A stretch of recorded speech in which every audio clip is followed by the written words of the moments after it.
Welcome to our channel. Today we how to save on flowers with 1-800-FLOWERS detailed guide step by step clearly.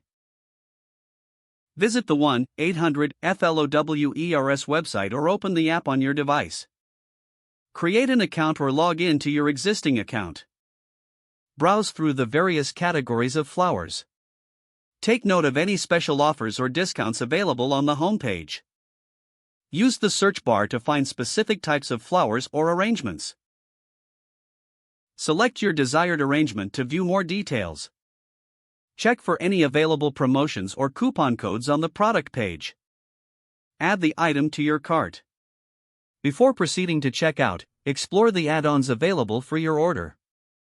Consider purchasing a smaller arrangement or fewer flowers to save money. Review your cart to ensure all items are correct.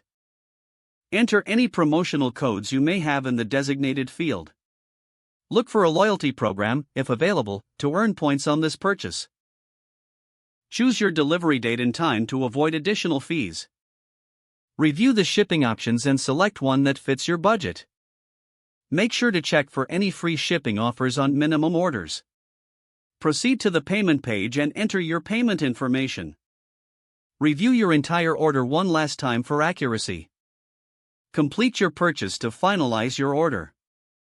After your order is confirmed, consider signing up for email notifications about future deals. Keep an eye on their social media pages for flash sales and exclusive promotions. Plan ahead for holidays or special occasions to take advantage of early bird discounts.